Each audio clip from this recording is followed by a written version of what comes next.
जहांगीर और आप देख रहे हैं प्रोग्राम स्पॉटलाइट। नाज़रीन, अरसे दराज से पाकिस्तान को सहाफत के हवाले से दुनिया के खतरनाक तरीन मुल्कों की फहरिस्त में खड़ा किया जा रहा है। 2005 से अब तक पाकिस्तान में 102 सहाफियों और मीडिया वर्कर्स को अपनी जानों से हाथ धोना पड़ा। 2010 से अब तक 73 सहाफी और मीडिया वर्कर्स कत्ल किए गए हैं, यानी हर माह एक सहाफी कत्ल हो जाते हैं। इन सहाफियों के कातिल ताहाल फरार हैं और तकरीबन सिर्फ एक ही मुल्जिम को कैफरे किरदार तक पहुंचाया गया है। लेकिन अक्सर कहा जाता है कि पाकिस्तान का मीडिया आजाद है, मजबूत है। जहां पर मीडिया को कमर्शलाइज किया गया, वहां पर हर अदारे ने इस पर असरअंदाज होने की कोशिश भी की है। वहां कैसे मीडिया ने अपनी आज़ादी का दिफा किया और किस तरह बगैर किसी डर, खौफ और पार्टी बनने के बजाय अवामी मसाइल उजागर किए हैं, आइए देखते हैं इस रिपोर्ट में। जो परवेज मुशर्रफ मीडिया को आजाद करने का क्रेडिट लेते हैं, उन्हीं के दौर में इलेक्ट्रॉनिक मीडिया पर पाबंदियों की भी लाइन लगी। दौरे इमरजेंसी में मीडिया चैनल पर हमले के साथ साथ बंदिशों का तौक भी डाला गया।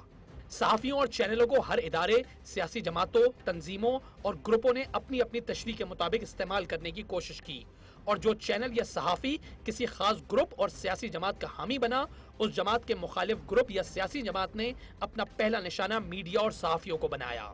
जहां सहाफियों को बाहरी मुखालफत का सामना है, वहां खुद सहाफत में भी खोटे सिक्कों ने सहाफत को नुकसान पहुंचाया। नाम निहाद सहाफियों, एंकरों और की पॉलिसियों ने खबर को खरीदो फरोख्त की कसौटी में तोलना शुरू कर दिया। तनकीद के नाम पर मुगल्लिजात, पगड़ियां उछालना, गद्दारी और तौहीन मजहब के इल्जामात कुछ चैनलों और एंकरों का शेवा बन गया। इस मादर पिदर आज़ादी पर रोक लगाने के लिए पेमरा भी एक्शन में आया। 2015 में कोड ऑफ कंडक्ट बनाया गया, चैनलों और एंकरों पर पाबंदियां लगाई गई, लेकिन ये पाबंदियां भी मुतनाज़ा बनी। कई चैनलों और सहाफियों ने पेमरा के इक़दामात को आज़ादी सहाफत सल्ब करने की कोशिश गर्दाना। पेमरा के कुछ अपने कवानीन पर भी तनाज़े खड़े किए गए। मजहब, मुल्की नजरिए और कायदे आज़म और अल्लामा इकबाल की सोच की मुख्तलिफ तशरीह करने को पेमरा उसूलों के खिलाफ माना जाता है, लेकिन इसका जिक्र नहीं कि पेमरा की नज़र में इसकी तशरीह कैसी करनी है। कौमी सलामती के हवाले से भी कुछ वाजे नहीं, लेकिन किसी भी मुख्तलिफ तशरीह को जुर्म समझा जाता है और पाबंदी का इतलाक किया जाता है। हम अपने पैनल का खैर मकदम करते हैं। हमारे साथ हैं स्टूडियोज़ में हामिद मीर साहब, आप सब इनको जानते हैं, पाकिस्तान के मारूफ तरीन सहाफ़ी हैं। And you have the longest running show जी on television, private television in Islamabad. Karachi video link से हमें ज्वाइन किया है, 50 साल का तजर्बा है उनका सहाफ़त में। सीनियर तज्ज़िया निगार और सहाफ़ी ज़ियाउद्दीन साहब, आपका बहुत बहुत शुक्रिया हमारे इस शो में आने का ज़ियाउद्दीन साहब। और आप साबिक एडिटर भी रह चुके हैं एक्सप्रेस ट्रिब्यून के। और हमारे साथ कराची से हमें ज्वाइन कर रही हैं फरजाना अली। आज तो वो कराची में हैं, मगर सबसे मैं कह सकती हूँ कि सबसे बोल्ड जर्नलिस्ट हैं खैबर पख्तूनख्वा से। और मैंने तो उनको उन वक्तों में देखा है जब बड़ी मुश्किल से ये सहाफ़त करती रही हैं और रिपोर्टिंग करती रही हैं। और हमें बलूचिस्तान से ज्वाइन किया है। बलूचिस्तान के बारे में यकीनन कोई बात नहीं करता। और बलूचिस्तान से हमें ज्वाइन किया है डॉन के जो सलीम शाहिद साहब हैं, आप अक्सर उनके कॉलम भी पढ़ते रहते हैं। मीर साहब, आज से 3 साल पहले आपके ऊपर हमला हुआ। आप इस मुल्क के, मैं समझती हूँ, सबसे ताकतवर सहाफ़ी हैं, मैं समझती हूँ। अब तक आपके जो हमला आवर हैं उनको कैफरे किरदार तक नहीं पहुंचाया गया, यहाँ तक कि इन्वेस्टिगेशन भी नामुकम्मल है। क्या वजह है इसकी? देखिए मुनीज़े, मेरे से आप बात शुरू कर रही हैं जो कि मैं मुनासिब नहीं समझता, लेकिन अगर आप परवेज़ मुशर्रफ के दौर से अगर आप अपनी सहाफ़त की तारीख को शुरू करना चाहते हैं तो मैं हमने उसको सिर्फ कंपैरिजन की, वहीं से कंपैरिजन, मगर हम ये नहीं कह रहे कि वहां पे सहाफत जो थी वो बहुत आजाद थी। हम तो उसके ऊपर डिबेट करना चाहते हैं। हम तो डिबेट करना चाहते हैं। परवेज मुशर्रफ के दौर में कंट्रोल्ड डेमोक्रेसी थी और कंट्रोल्ड मीडिया फ्रीडम थी। परवेज मुशर्रफ के दौर में सहाफत आज़ाद नहीं थी, लेकिन सहाफत के लिए खतरात आज की निस्बत कम थे, क्योंकि सिर्फ गद्दारी के इल्ज़ाम लगते थे। और क्योंकि गद्दारी के इल्ज़ामात जो हैं वो फातिमा जना पे भी लगाए गए, वो फैज़ अहमद फैज़ पे भी लगाए गए, वली खान साहब पे भी लगाए गए, अहमद फराज साहब पे भी लगे, हबीब जालब साहब पे भी लगे। तो लोग कहते थे कि नहीं यार, ये गद्दारी के इल्ज़ाम तो ये हर किसी पे लगते हैं, तो वो उसको सीरियसली नहीं लेते थे। फिर पीपल्स पार्टी का दौर आया, तो पीपल्स पार्टी के दौर में जो है वो ये हुआ कि एक कमज़ोर गवर्नेंस थी, तो सहाफ़ियों को उठा उठा के कत्ल करना शुरू कर दिया। मेरी गाड़ी के नीचे बम लगा दिया। अच्छा, बच्चे जा रहे थे स्कूल पे, उन पर हमला हो गया। تو یہ نہیں کہ صرف ڈرانے کی کوشش کی جاتی تھی. پھر مسلم لیگ نون کا دور آ گیا. تو مسلم لیگ نون کا جو دور ہے یہ میں سمجھتا ہوں کہ اگر پرویز مشرف کے دور سے آپ اس کا کمپیریزن کریں تو یہ انتہائی بھیانک دور ہے. کم از کم میں نے جنرل ضیاء الحق کے دور کے بعد میں نے اتنا پریشر کبھی نہیں دیکھا. کس قسم کا پریشر؟ ایز اے جرنلسٹ آپ کہہ رہے ہیں کہ جناب پاکستان میں میڈیا آزاد ہے. میڈیا آزاد نہیں ہے. پرویز مشرف کے دور میں خطرات تھے لیکن کم خطرات تھے, اور اس وقت جو اسٹیبلشمنٹ تھی, سیکیورٹی ایجنسیز تھیں, وہ آپ کے ساتھ براہ راست لڑائی کرتے تھے. آپ کو پتہ ہوتا تھا کہ آپ کی کس کے ساتھ لڑائی ہے, وہ آپ کو براہ راست پریشرائز کرتے تھے. آپ کی ان کے ساتھ بات چیت بھی ہو رہی ہوتی تھی, آپ ان کے ساتھ لڑائی بھی کر رہے ہوتے تھے. پیپلز پارٹی کے دور میں ٹیکٹکس تبدیل ہوئے, اور نواز شریف کے دور میں اب بالکل انڈائریکٹ ہوتے ہیں. دیکھیں اس دور میں غداری کا الزام لگتا تھا, اب آپ پہ توہین رسالت کا الزام لگ جاتا ہے. اور توہین رسالت کا الزام بہت سوچ سمجھ کے ویل پلانڈ طریقے سے لگایا جاتا ہے, کیونکہ ان کو پتا ہے کہ اس کا کوئی ڈیفنس نہیں ہے پاکستان میں. لوگ جو ہیں وہ بڑی محبت کرتے ہیں اپنے نبی کریم صلی اللہ علیہ وآلہ وسلم سے. تو آپ دیکھیں کہ پیپلز پارٹی کے دور تک جو ورکنگ جرنلسٹ اور اخباری مالکان کی اور ٹی وی چینلز کی تنظیمیں یہ اکٹھی تھیں. مسلم لیگ نون کے دور میں یہ ہوا ہے کہ نہ صرف ورکنگ جرنلسٹ ایک دوسرے سے لڑ رہے ہیں, اخباری مالکان ایک دوسرے سے دست و گریبان ہیں, اینکرز ایک دوسرے کے ساتھ لڑائی کر رہے ہیں, اخبارات ایک دوسرے کی ایسی تیسی پھیر رہے ہیں, اور اس میں کوئی بھی کسی کو مار دے, کسی پہ بھی الزام لگ جائے گا اور کوئی پوچھنے والا نہیں ہے. اس لیے میں نے یہ بات وزیر اعظم نواز شریف کو بھی کہی ہے, میں نے ان سے بھی کہا ہے کہ آپ کے دور میں میڈیا جو ہے وہ رائٹ لیفٹ آگے سے پیچھے سے چاروں طرف سے کراس فائر میں ہے, اور یہی نہیں پتا کہ اٹھا کے کون لے کے جا رہا ہے, الزام کون لگا رہا ہے. یہ تو سب کو پتا ہے کہ کس نے اٹھایا, یہ تو سب کو پتا ہے. لیکن اب پریشر اتنا ہے, اس لڑائی کو اتنا گندا کر دیا اس لڑائی کو, کہ ورکنگ جرنلسٹ جو ہے وہ بھی 10 دفعہ سوچتا ہے کہ اگر میں نے آج سچ بول دیا تو پتہ نہیں میری کہیں پہ کوئی قیمت ہی نہ لگ جائے, یا میرے یا تو سر کا سودا ہو جائے گا, یا پھر میرے پروگرام کا سودا ہو جائے گا. تو اس میں سمجھتا ہوں کہ ورکنگ جرنلسٹ جو ہے, ایک تو ان کو آپس میں یونٹی پیدا کرنی چاہیے, اور صرف ان کے خلاف نہ بولیں جو آپ کو اٹھاتے ہیں. صحیح کہہ رہے ہیں آپ. جیسا آپ کی جانب آؤں گی, آپ کے زمانے میں تو مجھے یاد ہے ٹریڈ یونینز ہوتی تھیں, بہت مستحکم ہوتی تھیں, جرنلسٹ یونین ہوتی تھیں, اتنی تیز ہوتی تھیں. آپ نے اتنی سٹرگل کیا, آپ تو جرنلسٹ یونین کے ایک بہت اہم حصہ رہے ہیں. حامد میر صاحب کی بات آپ نے سنی, تو آپ کو کیا لگتا ہے اس وقت کیا حکومت کنٹرول نہیں کرنا چاہتی سچویشن کو, یا اپنا دامن بچا کے خود بچی ہوئی ہے کہ چلیں جی ان جرنلسٹ کے ساتھ جو ہو جائے سو ہو جائے, ہم دوسری طرف دیکھنا شروع کر دیں چونکہ ہم خود مصیبت میں ہیں پاناما کے حوالے سے؟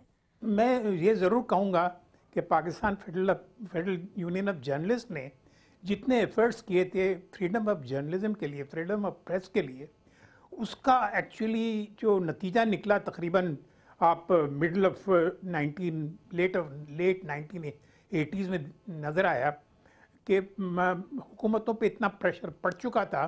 انہیں ظاہر ہے کہ بے نظیر صاحبہ نے کافی اس میں ان کا بھی ہاتھ ہے فریڈم پریس میں, انہوں نے کنٹریبیوشن, ان کی بھی کنٹریبیوشن ہے, لیکن میجر کنٹریبیوشن جو ہے پی ایف یو جے کی رہی ہے. اور جہاں تک حامد میر کا یہ خیال ہے کہ مشرف صاحب کے زمانے میں حالات بڑے خراب تھے, میں اس کو سپورٹ کروں گا, کیونکہ اگر آپ کو یاد ہے لندن میں تو انہوں نے پبلکلی مجھے دھمکی دی تھی. بالکل پبلکلی سب کے سامنے آپ کو دھمکی دی تھی, کیونکہ آپ نے محض ایک سوال کر لیا تھا ان سے. جی ہاں, وہاں انہوں نے پاکستانیوں سے کہا تھا کہ اگر یہ نظر آئے تو ایک دو اس کو ٹکا دو. یعنی وہ he was inciting violence against journalist. حالانکہ میں یہ انسیڈنٹ کو کبھی یوز نہیں کرتا ہوں, لیکن جب بھی کوئی مجھ سے یہ کہتا ہے کہ مشرف کا بڑا ہاتھ تھا میڈیا کو آزاد کروانے میں یا اس کے حالات صحیح کروانے میں, تو پھر مجھے اپنا یہ واقعہ یاد آتا ہے. اور اس زمانے میں کافی انریٹن ان ایڈوائز سینسرشپ ہوا کرتی تھی. ہمارا بھی قصور ہے, میڈیا کا بھی قصور ہے, اس میں میڈیا اونرز کا بھی قصور ہے.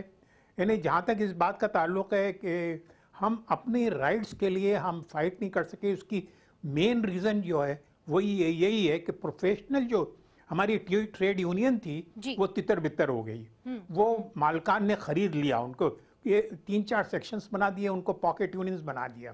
تو اس کی وجہ سے جو ہے نا کریڈیبلٹی اور انٹیگریٹی دونوں ہرٹ ہوئی ہیں. دیکھیں میڈیا کی کریڈیبلٹی نہ رہے और उसके इंटीग्रिटी ना रहे ना, तो उसका व्यूअर्स या उसका रीडर जो है ना, हमारी बात पे यकीन ही नहीं करेगा। और आजकल जो सिचुएशन है वो इसी वजह से है कि हमने अपनी क्रेडिबिलिटी को प्रोटेक्ट नहीं किया और हमने अपनी इंटीग्रिटी को प्रोटेक्ट नहीं किया। मगर जैसा यहाँ पे हामिद मीर साहब ने बताया, आपकी बात किसी हद तक ठीक है और काफी हद तक ठीक है, मगर जैसा सवाल ये भी तो उठता है ना, फरजाना यहाँ पे बैठी हुई हैं कि कुछ ऐसे इलाके हैं जहाँ पे मीडिया की रसाई एक जमाने में होती थी मगर अब तो वो भी नहीं है। फरजाना, मुझे याद है जब एमएमए की हुकूमत थी तो तब वहाँ पे औरतों की शक्ल के इश्तिहारों के अंदर स्याही फेंकी जाती थी, जब उनके बिलबोर्ड लगाए जाते थे तब आपने अपना काम एज ए रिपोर्टर छोड़ दिया था, चूंकि आपको धमकियां थी, आपने कहा जी मैं डेस्क के पीछे बैठ के तो काम करूंगी। मगर आज आप मुझे कहती हैं कि मुनीज़े जिन इलाकों में मैं जा सकती थी उन इलाकों में मैं नहीं जा सकती।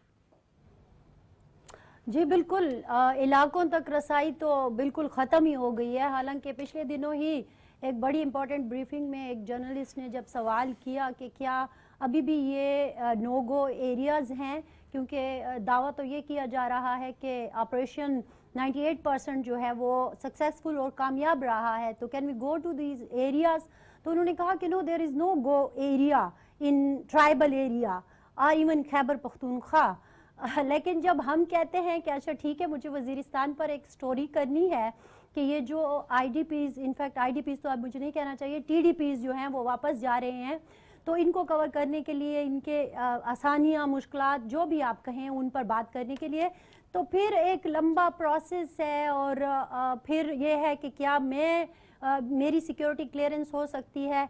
कुछ अर्सा पहले मुनीज़े मुझे एक मुहिब्बे वतन शहरी को, और मैं समझती हूँ कि मेरी 18 साल की जो जर्नलिज्म है ये सबके सामने है एक आईने की तरह, और मुझे कहा गया कि आपकी सिक्योरिटी क्लियरेंस नहीं है, तो फिर उसके बाद क्या रह जाता है आपका ऐसी मौज़ूआत पर बात करने या कुछ कहने में। हामिद मीर साहब ने भी बहुत सारी बातें की, उसमें देखें हम हर वक्त क्यों सियासी अदारों को ही मोरद इल्ज़ाम ठहराते हैं कि प्राइम मिनिस्टर साहब ने दायरा तंग कर दिया या वो वाले इदारे काम नहीं कर रहे। यहाँ तो सब बेबस हैं। मतलब एक अब मैं आपको क्या बताऊं कि एक किस लेवल का बंदा जो है वो आपसे कहता है कि आपको किसने कहा कि यहाँ पे फ्रीडम ऑफ एक्सप्रेशन है या डेमोक्रेसी है, आप वही करेंगे जो हम कहेंगे। तो देखें, सहाफत नहीं हो रही है यहाँ पर। आप सही कह रही हैं फरजाना। हमारे साथ सलीम शाहिद साहब भी मौजूद हैं, बलूचिस्तान को कवर करते हैं। बलूचिस्तान के बारे में तो आप सबको मालूम है कि हम ज्यादा उसको कवर नहीं कर सकते, नहीं कर पाते। सलीम शाहिद साहब, बलूचिस्तान के अंदर सबसे ज्यादा हलाकतें हुई हैं जर्नलिस्ट की। इरशाद मस्तोई हमारे दोस्त और कई दीगर दोस्त जिनकी हलाकतें हुई, उनके भी हमला आवरों को कैफरे किरदार तक अब तक पहुंचाया नहीं गया। वहां पे क्या सूरत हाल है? क्योंकि वहां पे जिस तरह हामिद मीर साहब कह रहे थे ना कि फटाफट कह देते हैं जी वो मुहब्बुल वतन ही नहीं है, वो तो गद्दार हैं। वहां पे सबसे ज्यादा स्टैंप दिए जाते हैं गद्दारों के। देखिए, बात ये है कि ये आप पर भी डिपेंड करता है कि आप कितनी स्पेस ले सकते हैं। अब बिल्कुल अगर हम ये चाहेंगे कि हम वन साइडेड होकर सब कुछ लिखें तो जाहिर है आप खतरे में होंगे, और आपको जिसका भी कोई इंटरेस्ट क्लैश करेगा वो आपको जरूर थ्रेट करेगा। और चाहे वो मिलिटेंट हो चाहे वो कोई और इदारा। जी हाँ, बिल्कुल, जो भी होगा वो आपको बिल्कुल थ्रेट करेगा। बात यह है कि अगर आप जो है वो स्टोरी को वाकई एक जर्नलिज्म के असूल है उसके मुताबिक लिखेंगे, उसके जो एथिक्स है उसके मुताबिक लिखेंगे, तो शायद आप अपने आप को जो है वो 60 से 70% अपने आप को जो है वो प्रोटेक्ट कर सकते हैं। लेकिन मसला ये है कि हमारे यहाँ जो है वो जो मैं वो तजिया करता हूँ जो मेरी ख्वाहिश होती है, तो जब ये ख्वाहिशात पे होगा तो फिर यकीनी तौर पे इस किस्म की सूरत पैदा होगी। आप कह रही थी मुशर्रफ के ज़माने में, बिल्कुल हमें मुशर्रफ के ज़माने में से क्या बात है, उससे पहले भी जौलत का ज़माना हम भूल जाते हैं जिसमें जर्नलिस्टों को कोड़े लगे, जिसमें जो है वो मुझे याद है कि वो अखबारात में आके रात को सेंसरशिप होती थी और वो उसमें से आके खबरें निकाल देते थे, और कुछ अखबार हिम्मत करते थे और वो उस जगह को खाली छोड़ देते थे। नाजरीन, ये लम्हा फिक्रिया है कि पाकिस्तान के अंदर 100 से जायद सहाफ़ी मारे गए हैं 2010 से लेके अब तक, मगर हमने क्या देखा है कि सिर्फ एक ही केस के अंदर जो उनके मुल्जिम हैं उनको कैफरे किरदार तक पहुंचाया गया है। लेते हैं वक्फा, वक्फे के बाद हाजिर होते हैं। नाज़रीन, 2010 से तकरीबन 100 से ज़ायद जो जर्नलिस्ट हैं वो मारे गए हैं, जिसके अंदर सिर्फ एक के जो हैं मुल्ज़मान उनको कैफरे किरदार तक पहुंचाया गया है। हामिद मीर साहब, 2014 के अंदर आपके ऊपर ये अटैक हुआ था, کافی سال ہو گئے. میں نے آپ سے شروع میں ہی پوچھا کہ کیا بنا ان ملزمان کا, کیا بنا آپ کے کیس کا؟ دیکھیں وہ جو 3 سپریم کورٹ کے ججز کا جو کمیشن قائم ہوا تھا, اس کمیشن نے مجھ سے جو کچھ پوچھا وہ میں نے اس کو بتا دیا. میں نے اپنے 2 ریٹن ایفیڈیوٹ دیے. اینکر جو ہیں وہ بڑا دعویٰ کرتے ہیں کہ حامد میر جو ہے اس نے جس بندے پہ الزام لگایا تھا تو کورٹ کے سامنے جا کے وہ مکر گیا اور اس نے اپنی سٹیٹمنٹ بدل لی. بالکل یہ جھوٹ ہے, بالکل جھوٹ ہے. میرا ریٹن سٹیٹمنٹ جو ہے وہ کمیشن کے پاس ہے. اچھا, پھر کمیشن جو ہے اس کی ایک سو کالڈ رپورٹ جو ہے انسائنڈ اور ان ویریفائڈ رپورٹ جو ہے وہ لیک کی گئی مخصوص مقاصد کے لیے, جس میں بہت سی فیکچول ایررز ہیں, بلنڈرز ہیں اس میں. جسٹس جمالی والی رپورٹ. ہاں اچھا, تو وہ جب رپورٹ آئی تو ہمارے کچھ جو جرنلسٹ آؤٹ فٹس ہیں, کچھ صحافتی تنظیمیں, انہوں نے لیٹرز لکھے سپریم کورٹ کے چیف جسٹس کو کہ یہ رپورٹ میڈیا میں لیک ہوئی ہے, آپ کنفرم کریں کہ یہ آپ کی رپورٹ ہے یا نہیں ہے. وہ چپ رہے, کوئی جواب نہیں دیا. پھر ہم نے اس رپورٹ کو پڑھا تو اس میں بہت سی غلطیاں تھیں. تو ایک تو وہ رپورٹ جو ہے وہ بالکل اس کی کوئی تصدیق نہیں کی کسی نے, اور ایک اب مجھے پتا چلا کہ ایک اینکر ہیں, انہوں نے اسلام آباد ہائی کورٹ میں درخواست ڈال دیا جی کہ وہ والی رپورٹ جو ہے وہ لائی جائے. تو مجھے تو میں وکٹم ہوں, میرے پاس تو کوئی رپورٹ نہیں آئی آج تک. ٹھیک, انٹرسٹنگ بات آپ کو بتاؤں, اس ملک کا وزیر اعظم جو ہے وہ ایک دن مجھے پوچھ رہا تھا وہ آپ پر حملے کی جو ایک انکوائری شروع ہوئی تھی اس کا کیا بنا. میں کہا جی وہ آپ کے حکم سے سپریم کورٹ کے 3 ججوں کی انکوائری کمیشن بنی تھی, تو یہ تو آپ کو مجھے بتانا چاہیے, آپ میرے سے پوچھ رہے ہیں. اور اب آپ جب مجھ سے پوچھتی ہیں, اور بھی میرے ساتھی پوچھتے ہیں, میرے دوست مجھ سے پوچھتے ہیں وہ کیا بنا, تو میں ان کو کیا جواب دوں. مجھے ملک کا وزیر اعظم پوچھتا ہے. میر صاحب آپ اس ملک کے سب سے مشہور جرنلسٹ ہیں, تو اگر آپ کچھ کرا نہیں پائے تو باقی جرنلسٹ آپ نے مجھے کہہ دیا کہ آپ سب سے طاقتور ہیں, اب آپ کہہ رہی ہیں آپ سب سے مشہور ہیں. مشہور تو آپ ہیں, تو سب سے ایک طریقے سے آپ طاقتور بھی ہیں. تو میری بہن سب سے طاقتور اور سب سے مشہور جرنلسٹ جو ہے اس پر حملہ ہوتا ہے, اور سپریم کورٹ کے 3 جج انکوائری کرتے ہیں اور آج تک رپورٹ سامنے نہیں آئی, جبکہ وہ پابند تھے 3 ہفتے میں رپورٹ دینے کے. تو یہ حقائق ہیں اس ملک کے, یہ اس ملک کے حقائق ہیں. اس ملک میں کوئی رول آف لا نہیں ہے. اس ملک میں جس کی لاٹھی ہے اس کی بھینس ہے, اور اب لاٹھی کی جگہ بندوق نے لے لی ہوئی ہے. اور پہلے آپ پہ غداری کے الزام لگتے تھے, اب آپ پہ توہین رسالت کے الزامات لگتے ہیں, اور توہین رسالت کا الزام لگا کے آپ کو غائب کر دیا جاتا ہے, پھر آپ واپس آ جاتے ہیں اور کوئی نہیں بتاتا کہ یہ غائب کیوں ہوئے تھے, یہ واپس کیوں آ گئے ہیں. تو یہ صورتحال ہے اس ملک کی. اور ایک اور بھی میں آپ کو چلتے چلتے بات بتا دوں کہ یہ جو ہے نا پیمرا جو ہے, اب اس کے ذریعے کسی پر پابندی لگا دی جاتی ہے, کسی کو جرمانہ کروا دیا جاتا ہے. یہ پیمرا جو ہے نا اس کا سب سے بڑا مسئلہ اس کی کریڈیبلٹی ہے. آپ نے ایک ابصار عالم کو اس کا چیئرمین بنا کے سمجھ لیا کہ اس کی بڑی کریڈیبلٹی آ گئی ہے. میں نے یہ سپریم کورٹ میں بات کی تھی, ابصار عالم صاحب کی موجودگی میں نے یہ بات کی تھی کہ یہ جو پیمرا ہے یہ نون لیگ کے کنٹرول میں ہے, حکومت کے کنٹرول میں نہیں, یہ نون لیگ کے کنٹرول میں ہے. وہ ایسے کہ اس کا جو بورڈ آف ڈائریکٹرز ہے اس میں اکثریت جو ہے وہ نہ صرف حکومت کے اپنے سیکرٹریز کی ہے بلکہ نون لیگ کے 3 آفس بیررز جو ہیں وہ اس کے ڈائریکٹرز ہیں, اور اکیلا ابصار عالم جو ہے وہ اگر کوئی صحیح فیصلہ کرنا بھی چاہے تو نہیں کر سکتا. تو اس لیے نواز شریف صاحب کو چاہیے کہ اگر وہ واقعی پیمرا کے ذریعے پاکستان میں جو صحافت کو ایک ضابطہ اخلاق کا پابند کرنا چاہتے ہیں تو پہلے اس کو انڈیپینڈنٹ کریں. ضیاء صاحب اس میں تو کوئی شک نہیں کہ پیمرا کو انڈیپینڈنٹ ہونا چاہیے, مگر پیمرا نے حال ہی میں ایک بین لگایا ہے, جس طرح میر صاحب نے کہا ایک ٹی وی چینل کے اوپر لگا دیا, مگر انہوں نے جس قسم کے حرکات کیے تو بہت سارے لوگ کہتے تھے کہ جی اس کے اوپر بین بنتا تھا, انہوں نے سرٹیفکیٹ دینے شروع کر دیے. میں نہیں کہنا چاہتی کیا سرٹیفکیٹ دینے شروع کیے, مگر بہت سارے اینکرز کے اوپر انہوں نے کہنا شروع کر دیا کہ مب الوطن نہیں ہے, یہ ہیں وہ ہیں. تو آپ اس بین کو کیسے دیکھتے ہیں, چونکہ یہ بھی کہا جا رہا ہے کہ اس کی آڑ میں اور بھی بہت سارے بینز لگ سکتے ہیں, یہ خدشہ ہے. ہاں لگ تو سکتے ہیں منیزے. پیمرا کا مسئلہ کریڈیبلٹی کا ہے. PEMRA is a part of the information ministry. Information ministry is part of the government of Pakistan, whether P M L N کی ہو یا نہیں ہو, لیکن گورنمنٹ آف پاکستان کی ہے. اچھا, گورنمنٹ آف دا ڈے کوئی ایکشن لیتی ہے کسی کے بھی متعلق, کسی کے بھی لیے, یعنی تھرو پیمرا, تو ایک میں نے ذہن میں بات آتی ہے کہ بھئی اس میں کوئی نہ کوئی پولیٹیکل ریزن ہوگا. تو اس وجہ سے اس کی کریڈیبلٹی ایک دم بہت ہی کم ہو جاتی ہے. چاہیے کہ پیمرا کو حکومت سے لبریٹ کریں, اس کو ٹرولی اسٹیٹ کی آرگنائزیشن بنائیں. نہ صرف پیمرا بلکہ پی بی سی اور پی ٹی وی کو بھی چاہیے کہ ان دونوں کو بھی لبریٹ کیا جائے.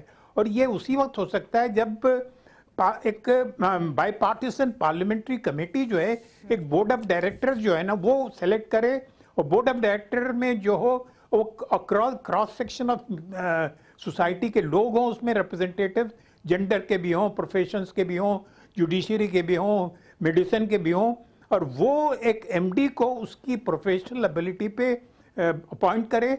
The MD would be accountable to the board of directors. Board of directors would be accountable to the bipartisan parliamentary party. तो कहीं जाके जो है ना पेमरा की क्रेडिबिलिटी बनेगी. आपने बहुत अच्छी तजवीज दे दी. फरजाना, मैं आपकी जानिब आऊंगी. आप इस बैन को कैसे देखती हैं? क्योंकि आपको याद होगा कि कोड ऑफ कंडक्ट भी एक शाया हुआ था जो पेमरा अब फॉलो कर रहा है. उसके अंदर ये कहा गया था कि पाकिस्तान के अंदर जो भी सहाफत होनी है वो अल्लामा इकबाल साहिब और कायदे आज़म मोहम्मद अली जिन्ना के आइडियोलॉजी के तहत होनी है, इस्लामिक वैल्यूज के तहत होनी है. अब ये इस बात का तो किसी ने तायुर किया ही नहीं कि क्या वो आइडियोलॉजी है, किस किस्म के वैल्यूज को वो देख रहे हैं, जो कि जाहिर है उसके अंदर इंटरप्रिटेशन की बात आ जाती. तो आप इसको कैसे देखती हैं? अब जिस बयानिए को मेरा ख्याल में रियासत लेके चल रही है और उन नजरियात की बात कर रही है कि जनाब ये तो कायदे आज़म ने ऐसा कहा और अल्लामा इकबाल ने ये ख्वाब देख, और फिर आगे आके वो इस मोड़ पर वो बयानिया खड़ा हो गया है कि अब आपकी और मेरी जो जिंदगी है वो इस वक्त एट रिस्क है. हामिद मीर साहब ने बड़ा अच्छा पैगाम दिया और मैं भी उसको सेकंड करूंगी कि अब वो ज़माना तो आप तो पता है ये नज़रिया और इन चीज़ों से तो बात ही निकल गई है. अब तो डायरेक्ट आपके ऊपर जो है फतवा लग जाता है, और वो फतवे दो किस्म के हैं. एक तो ये है कि जनाब आप मुसलमान ही नहीं हैं तो आपको तो इस दुनिया में रहना ही नहीं चाहिए, और दूसरा ये है कि आप मुहिब्बुल वतन नहीं है तो फिर आपको कहीं और होना चाहिए.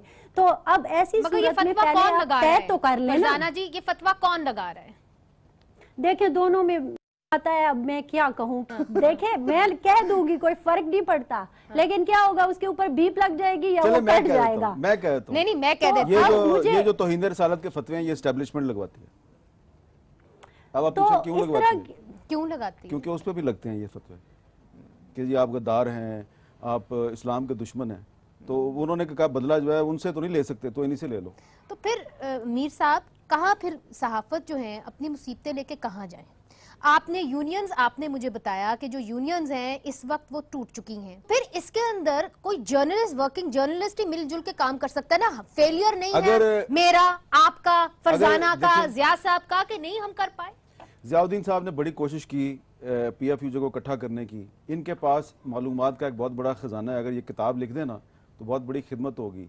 इसमें सारे इन्वॉल्व हैं, इस्टेब्लिशमेंट भी इन्वॉल्व है, इसमें सेट भी इन्वॉल्व है जिन्होंने मीडिया को तकसीम किया हुआ है, और इसमें हमारी पॉलिटिकल पार्टीज भी इन्वॉल्व है. जी जी जिया साहब. मुनीज़े और Hamid Mir coming back to the protection of journalist. जी, ये जो 72-73 जो मारे गए हैं जी, उनकी फॉलो अप होना चाहिए, और हर अखबार और हर टेलीविजन चैनल तकरीबन रोज टेलीविजन चैनल 5 मिनट दे और अखबार एक कॉलम दे, हर रोज उनके मुतालिक मालूम किया जाए कि भाई इनका जो कत्ल हुआ है उसका अब क्या होगा, क्या हो रहा है.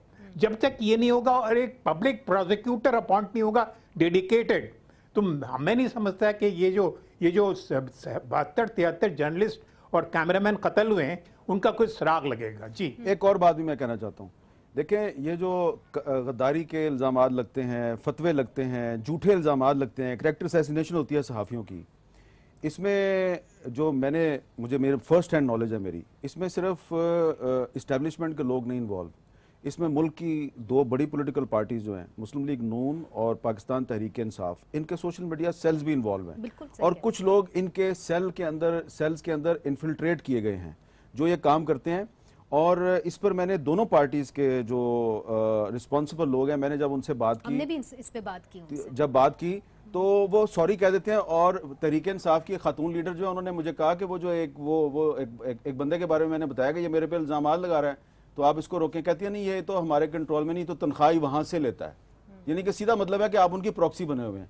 हमें अपनी पसंद नापसंद को एक तरफ रख देना चाहिए, और जितना हम सच बोल सकते हैं, क्योंकि हम वर्किंग जर्नलिस्ट हैं, हम पूरा सच नहीं बोल सकते, सीधी सी बात है, क्योंकि हमारे अपने अपने जो इदारे हैं, उनके जो मालकान हैं, उनके अपने अपने मुफादात हैं. तो इस मजबूरी की हालत में हम एक काम तो कर सकते हैं कि अगर तहरीक इंसाफ का सोशल मीडिया सेल मुगल्लजात फैला रहा है तो मुस्लिम लीग नून वाला भी फैला रहा है, उसको भी एक्सपोज करें. सलीम साहब, शायद इसके यही एक प्रॉब्लम है कि जो इरशाद मुस्तोई साहब जिनका कत्ल हुआ, हमने देखा कि उन्होंने ऑनलाइन एजेंसी के दफ्तर के अंदर घुस के गोलियां उतार दी और उनके 2 कॉलीग्स को भी मार दिया गया। फिर सरफराज बुख्ती साहब जो इंटीरियर मिनिस्टर, उनका जी हमने तो उसको पकड़ लिया है और वो तो और भी प्लान कर रहा था। तो क्या आपने कभी उनसे पूछा कि जी कहाँ गए, क्या हम सरफराज बुख्ती साहब की बात मान लें या कोई इसके ऊपर कोई इंडिपेंडेंट इन्वेस्टिगेशन भी होगी कि नहीं होगी? देखें, वो जो उन्होंने प्रेस कॉन्फ्रेंस की थी सरफराज बुख्ती साहब ने, जिसमें उन्होंने बताया था, उसमें उनको पेश भी किया था उनको 2 आदमियों को कि ये पकड़े गए। लेकिन कुछ अर्से के बाद ये हमने सुना कि जनाब वो मारे गए हैं, क्योंकि वो अपने बाकी साथियों की निशानदेही के लिए गए थे पुलिस के साथ, और वहाँ पे जब वहाँ उन्होंने बताया कि ये इलाके में, तो वहाँ पे जब उनके ऊपर फायरिंग हुई और उसमें वो दोनों जो थे, जो पकड़े गए थे लोग, वो मारे गए हैं उसमें। आप बलूचिस्तान आए, आप वहाँ आके प्रोग्राम करें। हामिद नीर साहब आए थे, खुशदार में शायद आए थे, और शायद मैं भी आई थी, उसके बाद मेरा प्रोग्राम ही कुछ डामाडोल हो गया सलीम साहब। मैं भी आई थी, उसके बाद प्रोग्राम ही बंद हो गया। तो ये नहीं, लेकिन ये है कि देखिए, आप आएंगे, आपने प्रोग्राम किया, लेकिन ऐसा तो नहीं हो कि आप प्रोग्राम नहीं कर सकते, वो बंद होना और बात है। लेकिन ये है कि आए, बात ये है कि हमारे वहाँ आते हैं जर्नलिस्ट, लेकिन वो कोई नहीं आता। सभी जो है वो कोई ISPR उसको लेके आ रहा होता है, या इंफॉर्मेशन डिपार्टमेंट जो है वो लेके आ रहे होते हैं। कोई सेमिनार है तो वो जर्नलिस्ट आ गए वहाँ, उन्होंने उसी सेमिनार की आड़ में उन्होंने कहा कि चलो हम यहाँ कुछ प्रोग्राम भी कर लें। तो आप जब वहाँ आएंगे तो लोग, ऐसा नहीं है कि लोग जो है वो आपको कहेंगे कि नहीं जी आप मत आए। बिल्कुल सलीम साहब, आप सही कह रहे हैं। फरजाना की जाने बात जी, माइंडसेट का भी मसला है जी, बताइए। एक माइंडसेट का भी मसला है जी। ज्यादातर जर्नलिस्ट और चैनल ओनर जो हैं या न्यूज़पेपर ओनर्स, वो या तो लाहौर के हैं या कराची के हैं। बलूचिस्तान और केपी से की रिप्रेजेंटेशन ना जर्नलिस्टों की है ना मीडिया ओनर्स की है। तो हम जो है कराची और लाहौर और इस्लामाबाद में बैठकर बलूचिस्तान को और केपी को कोई फॉरेन कंट्री समझते हैं। बिल्कुल। और उसके लिए मिसाल के तौर पे बलूचिस्तान के मुताल्लिक हर रोज कोई ना कोई प्रोग्राम होना चाहिए। अब केपी के मुताल्लिक हर रोज कोई ना कोई प्रोग्राम होना चाहिए। मगर ज़िया साहब, असलियत तो ये है कि वहाँ पे रेटिंग मीटर ही कम लगे हुए हैं, जिसकी वजह से एंकर कम प्रोग्राम करते हैं। ये भी तो एक हकीकत है। मैंने अभी चंद हफ्ते पहले ग्वादर में जाके वहाँ के मछेरों पे प्रोग्राम किया है। उस प्रोग्राम की इतनी रेटिंग आई कि मैं खुद परेशान हो गया। मगर मीर साहब, एक जमाने में तो बलोचिस्तान के अंदर रेटिंग मीटर क्यों नहीं लगाया, ये भी तो एक सवाल है ना, कि क्या वजह थी कि काफी अरसे तक पूरा बलोचिस्तान भी मिलके आपका प्रोग्राम देखे तो रेटिंग में भी नहीं रेटिंग मीटर लगे हुए, साउथ पंजाब में भी नहीं लगे हुए। छोड़ो हामिद, ये सेंस ऑफ न्यूज जो है ना, वो हम लूज कर चुके हैं। बिल्कुल सही है। इस वक्त इतनी बड़ी बड़ी खबरें हैं, इन्हें इलेक्टोरल रिफॉर्म्स की खबर है, सेंसस की खबर है, केपी की खबरें हैं, इन्हें FCR, इन्हें उसकी फाटा की रिफॉर्म की खबरें हैं। ये बड़ी बड़ी खबरें हैं, हम इस पे बात ही नहीं करते, इसलिए हम एक खबर लगा के फिर मगर ज़िया साहब, वाकई में हुकूमत भी पनामा में फंसी हुई है। फरजाना, मुझे अक्सर आपका फोन आता है, आप कहते हैं कि सारी नजरें ही पनामा की तरफ है। जर्नलिस्टों को नहीं चाहिए कि हुकूमत की तरफ देखें, हमें तो खबरों की तरफ देखना है। प्रोफेशनल जर्नलिस्ट है कहीं पे नहीं। फरजाना, आपसे जानना चाहूंगी, चूंकि हमने देखे दो पहलू हैं। एक तो ये है कि पूरा जो मुल्क है उसकी नजरें इस्लामाबाद के ऊपर टिकी हुई हैं, मगर हमने ये भी देखा, जिस तरह ज़िया साहब कहते हैं कि जर्नलिस्ट की जो नजरें इस्लामाबाद पे तो होनी चाहिए, बाकी दीगर इलाकों पे होनी चाहिए। आपने कहा कि अब आप कई इलाके जिसके अंदर आप नहीं जा सकती, क्या ये मुनासिब नहीं या मुमकिन नहीं कि जर्नलिस्ट एक वफ्द बनाए और हुकूमत को कहें कि जी हमने जाना इन इलाकों में जहां तक रसाई नहीं होती और पूरी दुनिया इसके ऊपर रिपोर्टिंग करिए, हम नहीं कर पाते? बात यह है कि आपका ये जो सवाल है ना कि वफद बन के जाए, मेरे ऊपर जब एक खास जगह पर वो जो ब्रीफिंग्स वगैरह होती थी वहां पे बैन लगाया गया। कसूर मेरा ये था कि मैंने पब्लिक स्कूल के लोगों को क्यों कवर किया, आपको अच्छी तरह सारे किसी का पता है, किस तरह वफद बनाएंगे और किसके पास आप जाएंगे, ये चीजें देखें, बी रियलिस्टिक।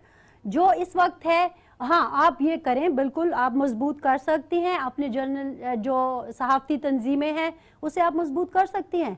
ये आपके साथ ज़िया साहब बैठे हुए हैं, इलेक्शन करवाने की इन्होंने PFUJ की कोशिश की, वो जो हशर हुआ ना वहाँ पे, तो मुझे पता चला कि हम क्यों टूट रहे हैं। अंदर हमारी इतनी یہ سارے معاملات جو ہیں وہ سرایت کر گئے ہیں, اختلافات پیدا کر دیے گئے ہیں. اچھا فرزانہ, ادھر میں زیاد صاحب سے کنکلوڈنگ ریمارک لینا چاہوں گی. اتنے سالوں سے صحافت اسی ملک کے اندر کر رہے ہیں اور صحافتی تنظیموں کا ایک بہت اہم حصہ رہے ہیں. زیاد صاحب, کچھ امید کے ساتھ ہمیں چھوڑیں, کیا کر سکتے ہیں ہم اگلے کچھ دہائیوں کے لیے کہ صحافت کم از کم ایک نئی سمت میں تو چل پڑے اور صحیح سمت میں چلے؟ یہ بہت بڑا سوال ہے اور بہت ہی ایسا سوال ہے جس کا جواب جو ہے وہ اس کو ڈھونڈنے کے لیے ہم سب کو مل بیٹھنا چاہیے کہ ایک جگہ پر, اور اس کو ایک جس کو کہتے ہیں بل سیشن کرنا چاہیے. جہاں تک میرا اپنا پرسنل خیال ہے, وہ جب تک ہمارے جو میڈیا اونرز ہیں وہ ان کا جو ہے نا, مثال کے طور پہ کراس میڈیا اونرشپ, وہ اس قانون کو بدلنا چاہیے, اور تاکہ ایک چینل یا ایک گروپ کے پاس اخبار انگریزی, اردو اور براڈ کاسٹ میڈیا تینوں نہ ہوں. یعنی کراس میڈیا اونرشپ کو جو ہے نا ٹکڑوں میں بانٹا جائے تاکہ مونوپلی ختم ہو. اچھا, جو مونوپلائز کرتا ہے مارکیٹ کو, جس کے پاس سب سے زیادہ ریڈرشپ ہے, سب سے زیادہ ویورشپ ہے, تو ان کو کنٹرول کرنا چاہیے. اصل میں ان کو کنٹرول کرنا چاہیے کیونکہ انہوں نے ایک بزنس ماڈل بنایا ہوا ہے. اس بزنس ماڈل کو وہ سارے باقی کے 79 چینل جو ہے نا فالو کرتے ہیں, جس کی وجہ سے کوڈ آف ایتھکس کو جو ہے نا right, left and centre violations ہوتی ہیں. تو اس کے لیے جو ہے نا, جہاں تک میرا یہ خیال ہے, پروفیشنل جرنلسٹ کو مل بیٹھنا چاہیے. سلیم صاحب, زیاد صاحب, فرزانہ اور حامد میر صاحب, بہت بہت شکریہ میرے اس پروگرام میں آنے کا. تو جس طرح زیاد صاحب نے کہا کہ سب سے پہلے صحافی کو مستحکم ہونا پڑے گا اور یونائٹڈ فرنٹ پریزنٹ کرنا ہوگا, تبھی جا کے صحافت مضبوط ہوگی. اور ناظرین, جب تک صحافت مضبوط نہیں ہوگی تب تک جمہوریت بھی مضبوط نہیں ہو سکتی, وہ ہمیشہ کمزور ہی رہے گی.